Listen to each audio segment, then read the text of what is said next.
already got a hand up, so that's fantastic. So I don't think we'll bother with mics, but when you do stand up to ask your question, can you stand up? And can you just tell us your name and maybe a little bit about where you're from? And can you ask a question? Okay, so we won't do lots of opinionating, we'll just do questions. Short and sharp. Okay, that woman over there. Oh no, I was going to go with you because a woman never goes first. I'm so sorry. As we would, media competition. My name is Joy. I'm a Californian as well as an Australian. Firstly, thank you for the panel. It's very engaging.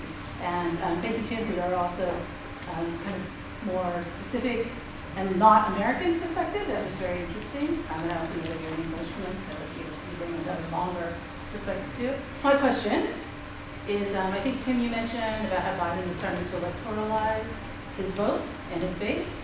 And to Dawn, to both of you really, is about how, with the Electoral College and the issues around getting the vote out, how do you think that is actually going to happen? Because in America, it is not a one-on-one vote, as we know. It's really about who gets out and votes and where they get out and vote. So that, even though a lot of it is probably even more important. So how do you think, whoever the Democratic Party will be, their candidate, how do you think that is actually going to happen given the circumstances that we have now? I'll just take Kansas for instance. It used to be Democratic. Long ago. We have a Democratic government. Both houses are controlled by the Republicans. We have 3 U.S. House members and 1 Democratic House member. And both of our senators are Republican. What happens when you go during a political election cycle? From top of the ballot, top of the ticket, all the way down, everyone is on the trail, knocking on doors. There will be huge canvass set up by the Democrats. So the Democrats will invest where they can get the most electoral votes. So they'll invest in California, and they'll invest in Texas. But Trump has shown us that it's the smaller counties, it's the smaller areas that we have to target. So now the Democrats will have their eyes set on really tailoring to those votes in those smaller counties. And if you look at a lot of the coal mine states, the promises made to the coal miners have not been delivered by the president. So you can bet that the Democrats will be in those areas, reminding them of that promise. So the whole canvas is open. Democrats have learned their lesson with Secretary Clinton and will I guess, redeem themselves in some of the areas that they failed to tackle and tailor before. Like I said, the Democrats will vote for a lawnmower before they vote to re-elect President Trump, which is sad. You know, we should have some kind of balance, but that's the stake. And we know that if it's that high stakes, then there will be canvases all over America. Okay, so Tim, do you want to answer this, or should we get another question? Well, Dawn offered a very good answer. Yeah, I think so too. Right, this gentleman over here. Yeah, I'm Hans Baer, an anthropologist in the same school as Tim, a little bit of his nemesis. And I'm a transplanted American, been here for 15 years, so that makes me, you know, a Dutch, American Australian, Australian American. I prefer American Australian. But I'll direct my question at Cannold initially, and Sarah and Tim can pick up on it. We haven't talked that much about the power of multinational corporations. We kind of hinted at it, but one of my heroes, Noam Chomsky, some time ago said that the United States has a one-party system, the business party with 2 factions, and I harken back to Calvin Coolidge, who said the business of America is business.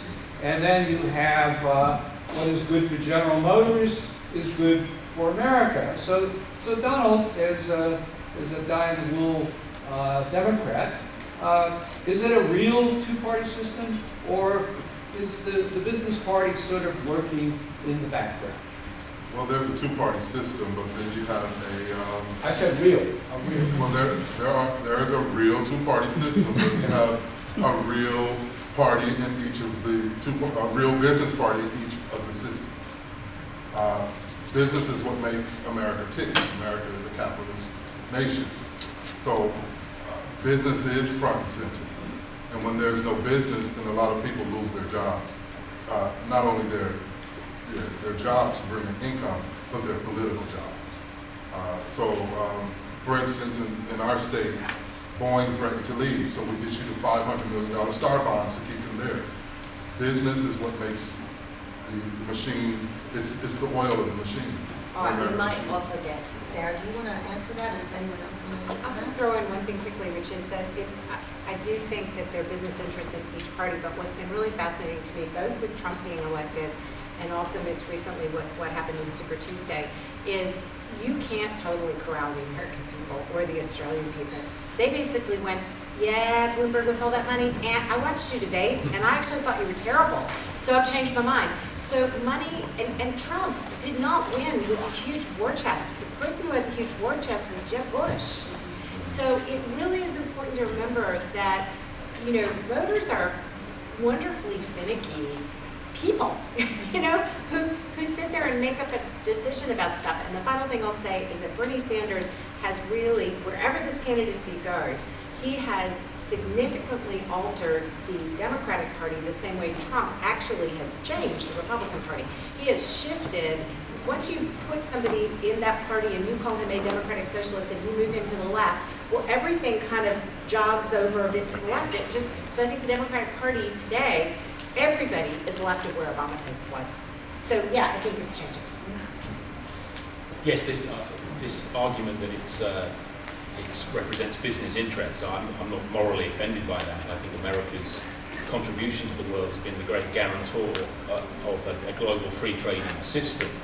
And the great irony, of course, we've got a president now who doesn't believe in free trade. He's actually moving more towards the, what would call it, the Chomskyan position, but he has a notion of protectionism and representing people on the basis of identity, which is in some ways quite a Marxist contribution. Not that Trump would be sensitive to those sorts of distinctions. And as Sarah reminds us, the two greatest misnomers, I think, about American power is that it's driven by money, and or it's driven by oil interests. And if that were true, Bloomberg would have won with Super Tuesday and would be on his way to the White House. And if oil was the motivation behind America's role in the world, it would look very, very different. The Middle East would look very different. We'd have had no Kosovo war, no Vietnam war. We would have had a deal with Saddam Hussein, not his removal in the attempt to throw the Federalist Papers at the Iraqi people.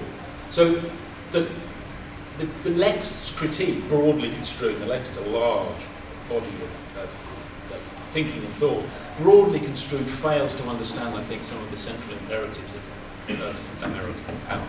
I think actually one of the interesting things to note is that Bloomberg has left the race, but his money apparently has not. So he is going to be keeping his money. Money matters, oil matters. It's not that they don't matter, they're not everything. But it got him on the stage, and so I think there has been a concern about whether or not when he withdrew, he would take his money with him, but apparently he's not going to do that. So in terms of money having power, apparently we've got it now too. Hi, Cam Barber's my name, and I'm wearing a hat that says "What's Your Message?" because I've written a book called "What's Your Message?" and I try to simplify this complicated world on looking at how clearly messages are received and repeated. And I've argued that Trump is brilliant at this, and that he's actually given messages to his supporters to win arguments. So by defining clear terms like, if you don't have a border, you don't have a country. You can't argue that. So we've got a question coming? You do.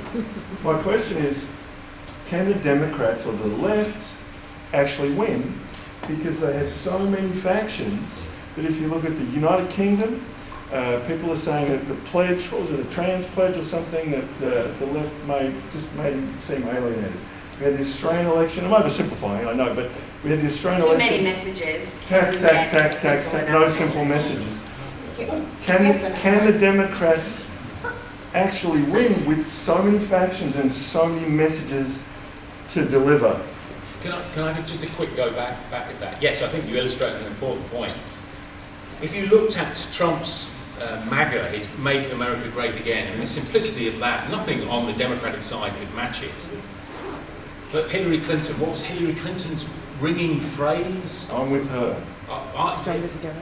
Better together. I mean, it's kind of, it didn't work.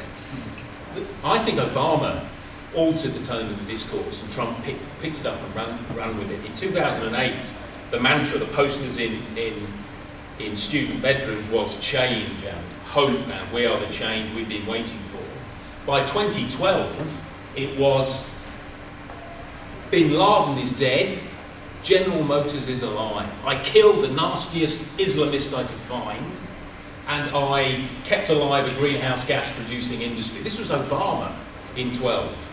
So he had a nap, and I think he's sitting there in Colorado, Washington, wondering why none of the Democratic people that have come after him have been able to hone the message as clearly as he did. He was a two-term Democratic president, could match Trump at his own game. Just the historical forces didn't collide to bring them together. But Trump replaced him using many of Obama's techniques. And if you're on the Democrat side, what you need is someone that's able to channel simple messaging of the type that Obama and Trump have given us.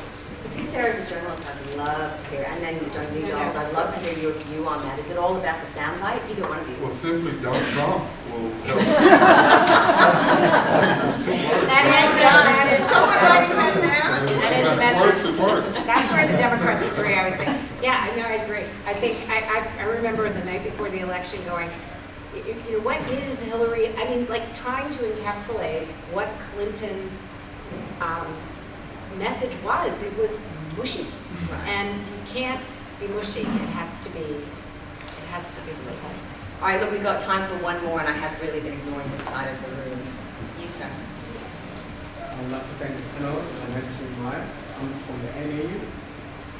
My question is, I want to ask it in a national security perspective.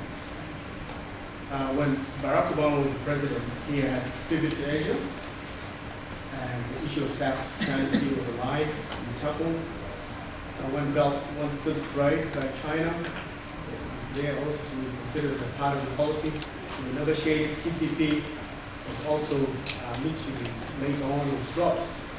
And we had the elections of Donald Trump, and the whole policy changed to America first. So we have seen such a drastic shift toward Asia and this region, and Australia. So my question is, we have seen recently President Donald Trump come into India, he met with Modi, and he promised a lot to this region. Are we seeing the shift from his policy America first to pivot to Asia? And let us assume Joe Biden get elected. Can we see America again shifting the policy toward this region? And I'm more interested to hear also about the transatlantic trade between Canada and America and Mexico. Thank you. Wow, who wants to take a bite of that? Well, the old North American Free Trade Agreement between Mexico, Canada, and the United States was one that Trump believed was to be outdated. He wanted to renegotiate the terms. If you look at Donald Trump from the fact that he was a businessman and he walked into the presidency, any good deal is a deal to him. So if it's good business to deal in Asia, then he'll look at dealing in Asia. I think America's interest in Asia Pacific is still great and will always be great. Particularly Australia, the relationship between the United States and Australia is unbreakable, and it will always be that way. One Australian friend of mine told me once that Australia is the 51st country of the United States, or 51st state of the United States. And some Australians can be offended by that. But to say that would say that we are a really close, tight nation, and we really work together. But Asia is always and will always be in America's best interest, I believe. I'm not too keen on international foreign policy. I mean, I don't have much experience with international foreign policy, but I'm sure our panelists here will be able to answer that a little bit better than I. Well, I'm skeptical of asserting experience is the first and only path to wisdom. But let me cite my experience last year when I spent a month teaching in China. And this was at the height of the trade war between Xi and Trump. And now I'm not a great Chinese linguist, so much of this is through translation, but the sense I got was that there are many people in the Chinese establishment that expected this reaction, the Trump reaction, to come much earlier than it actually did. There's a recognition, I think, that China have played a very canny game, rigging rules to suit their own development and growth, and America has paid the price, and Trump has called them on it. So I think in some ways there's a rather wary recognition and respect across both regimes, administrations at the moment. I don't think they had much time for Obama. They thought his pivot was empty. Pivot to Asia was just empty rhetoric. I don't think they had an awful lot of time for Bush before him. But Trump, I think they get Trump because Trump understands transactional politics. And the Chinese Communist Party, despite that name, are extremely good when it comes to capitalism and transactions and trade.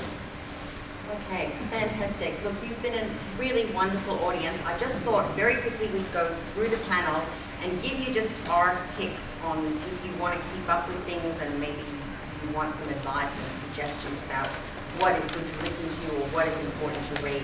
So just really quickly, Donald, what do you think is important to read or listen to? Well, if you're familiar with any of the local papers in America, you find a state that you like, generally, go to the local paper. That's where you get most of your honest news. You find out what's happening on the ground.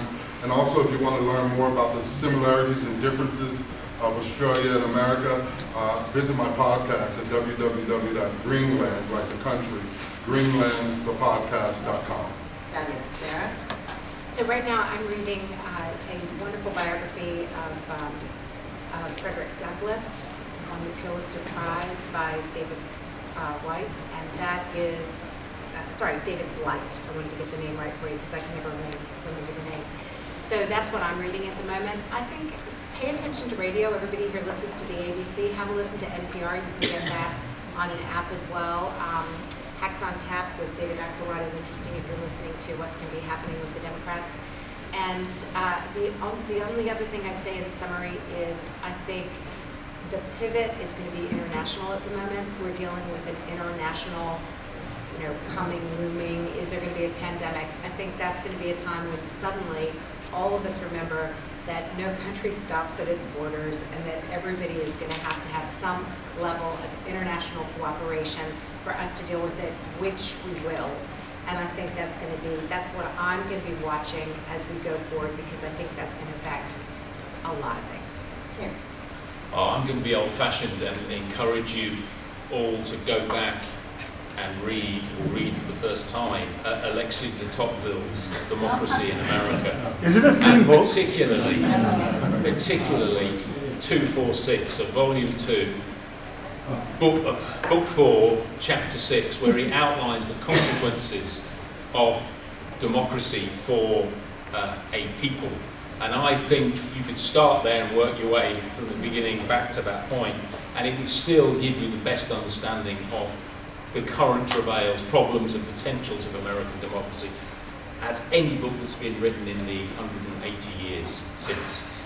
And my pick is, if people have not heard of it, there's a book called On Tyranny, which is by Tim Schneider, who is a political Yale political scientist, and it's very short. So if you're one of those people who just thinks, right, I sit down and never finish a book, you can finish this one. It's really quite short. It's lessons from the 20th century about tyranny and an attempt to apply them to what's going on right now.